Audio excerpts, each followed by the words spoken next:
Our next guest, or our next presenter for the training session, is Rex Bell. Rex is one of our most successful candidates in the Libertarian Party, period. Not just Indiana, the party. Rex does a great job of organizing Wayne County and motivating people to work for his campaign, getting good press, and getting good results. For the first time in 85 years, a third party got above 20% in a three-way race for the Indiana House, and that was Rex Bell in House District 54. So we've invited Rex here to share some of his wisdom about campaigning and how he works his magic. So, ladies and gentlemen, Mr. Rex Bell.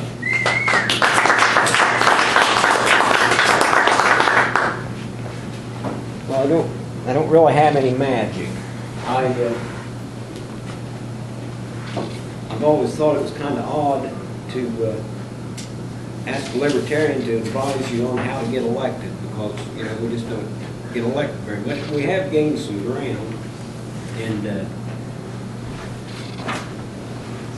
simply some of the things I do, and I'm sure everybody here is going to discuss that. Anybody that's doing any type of presentation, of course, direct mail is always one of the old standbys. Radio is an old standby. TV is an old standby. And all of that takes money. And if you've ever campaigned as a libertarian, you know how hard it is to raise money as a libertarian. So what I've tried to do, and have been moderately successful as a candidate, is free media. I've got some different things that I brought in that I wanted to show you, just as an example. If I can find them now. That's not the right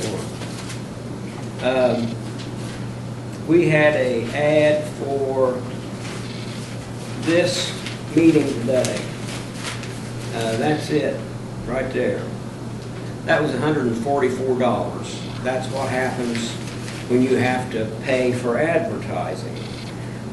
When we put out a press release, we get this sort of thing. We put out a press release about our county convention. We got a front page this size and all of this that was free. We had, if I can find the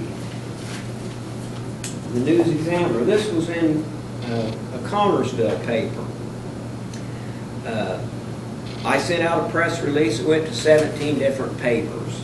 I don't know how many published it, but we had a color picture on the third page, and you remember the piece that cost $144 was about half this size. This was free.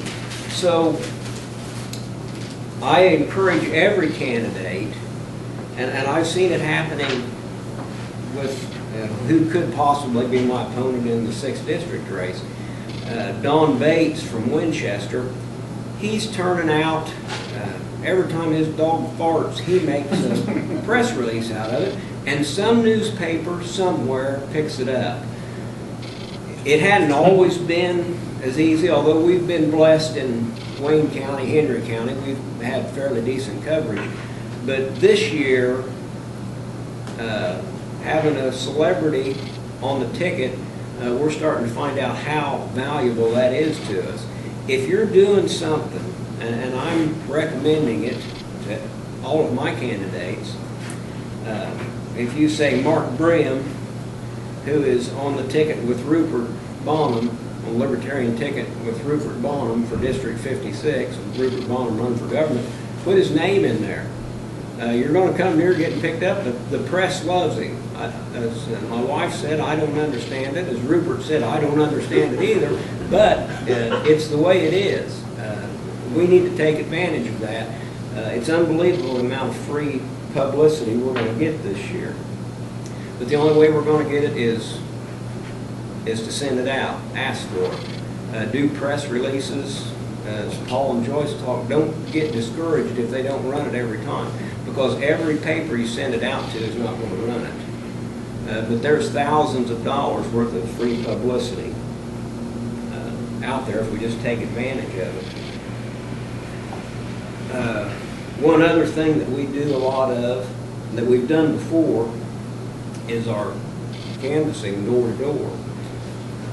The smaller races, of course, have a better shot at that. When my wife Susan ran for a judge in Hagerstown, she knocked on every door in Hagerstown and asked people for their vote. You know, I'm convinced that the door to door is the best, most effective, or I would say not the most effective, but is the surest way of getting a vote, just to ask them to vote for you.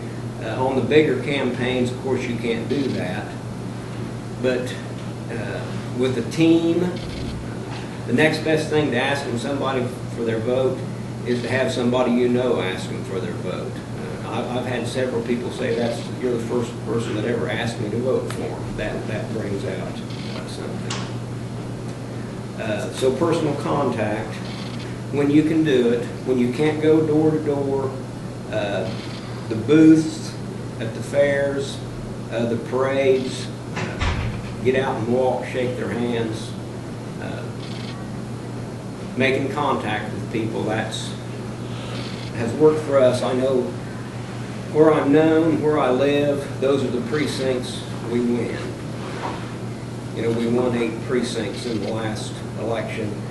Those precincts are where we live, or where our family lives, or where we spent 7 nights at the Moreland Fair. You know, we won Blue River Township. We won that. We won Liberty Township, where I was raised. So I don't think you can discount personal contact. I don't think you can replace it. Certainly the Republicans and Democrats are going to have millions of dollars to spend where we don't, and we're going to have to replace those dollars. And one other thing, probably the last thing I think we need to remember, is that we can't get elected with Libertarian votes. You know, we've got to have Republicans and Democrats voting for us depending on the district we're in.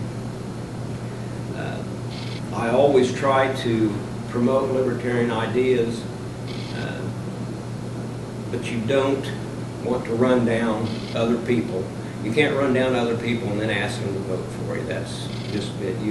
There's no need to call them Republicrats. There's no need to come up with some cutesy name that you think is going to insult them. We don't want to insult them. We want to bring them around to our way of thinking.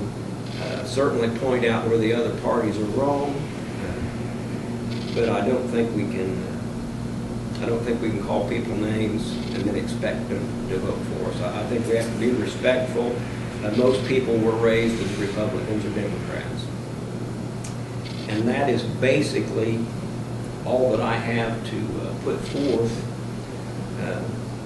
My whole mantra has been be nice. You know, I think that'll get you farther than running people down. I don't know whether there's anybody's got any questions or not. I think Chris is wanting to get up here and say something, and I suppose Jeremiah's wanting to get up here and say something. I have some questions for you. I'm running as a state representative candidate, obviously. Yeah. And I'm curious as to how you make your decisions as to what the limited funds that you're able to raise, what's most important for you to spend when you are going to spend money. I know you've done billboards in the past, you've done yard signs. If you were to assess the money you spent in your state representative campaigns, what do you think was the best value for you? You know, we had more feedback on billboards than anything else. And in a state representative race, especially in District 54, you know, they're affordable. I don't think there's any one thing you can do that's better, that will replace anything else. But we got a lot of exposure for $1,200. You know, we've got a lot of exposure in District 54. That gave us 4 billboards a month. And we ran them for a couple months. And I heard, like I said, I heard a lot of comments from those. So I know people were noticing them. You know, I'm not sure that if you put a billboard up and not do anything else, it would have worked. But that's a good way to get a lot of people to see your name, and a lot of it's name recognition for people. And you spread that across some campaigns. It wasn't just a billboard for Rex Bell, it was Rex Bell and the Libertarians running in the area. When we, you know, and that was something that we were able to do before that I won't be able to do this year because of the federal and state type of thing. Yeah, we, in every campaign, we've had our county candidates, anybody who's in Wayne County, and we try to, we couldn't really cross over with Henry County, in fairness to the Wayne County Libertarians, but the people that, if they lived in Henry County but they were on the Wayne County ballot, we certainly did that. And you know, I think it gave us probably some credibility, part of being a real party, you know, that, because that's what the big boys were doing, and that's what we were doing, you know, so I think it worked out. Rex, it occurs to me what you just said about not being able to share billboard space. There might be a way to solve that. I'll have to check with Todd Seeger and with Rutherford, but if the state party buys those billboards and the money comes from up to the state party from the local candidates, I don't see any reason why the state party couldn't buy billboards for all of us. And I'm not convinced the county party can't do it. I bet the county party has to be a federal FTC committee though. There's There's over $5,000. yeah, there's a limit. Yeah. And as long as you're under the 5,000, I was trying to, you know, certainly off topic, but when I'm trying to figure out, make sure I've got everything done, and I pulled up the FEC paper for state, federal candidates, and it's 196 pages, you know, and I made it through 12 pages, and then I sat back and said, now let me review in my mind what I just read, and I have no idea what I just read, you know. It's